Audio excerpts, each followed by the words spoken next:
And digital arrest, a new form of online scam, has been on the rise. Indians have lost close to 120 crore rupees in just 3 months this year. Let's break down how these scams operate and what you can do to protect yourself. Rachna is standing by with the details. Rachna, explain to us what this digital arrest is about and how one can stay safe.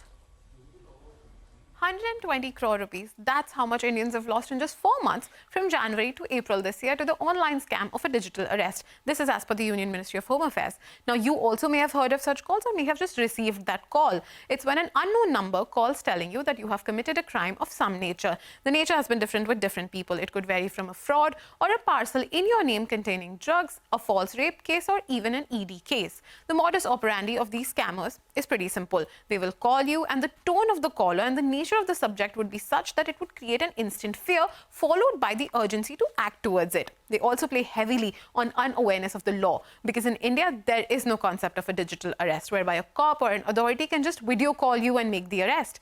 As the cases rise, the scammers are getting more and more sophisticated. They may even ask you to come and meet them somewhere. It's in that moment one has to remain calm. This is also what the Prime Minister has advised. PM's advisory suggests taking 3 steps. First, not to panic. Record or take a screen recording if possible. Second, remember that no government agency will ever threaten you online. Third, take action by dialing 1930 to connect with the National Cyber Helpline and also inform the police. Apart from this, there are some do's and don'ts that can help you remain safe. First, limit unknown calls. On WhatsApp, adjust your settings to prevent calls from unsaved numbers. Secondly, use identification apps like Truecaller to help recognize and report scam numbers. And lastly, block suspicious numbers. This is what you can do to stay out of a scammer's reach. But there are also some things you may want to avoid, like answering calls with international codes unless you're certain of the source. Never share personal details. Scammers often ask questions to gain your trust and then exploit that information. Do not succumb to the pressure. Stay calm and take your time to think. And don't engage with the scammers. If you suspect it's a scam call, hang up immediately.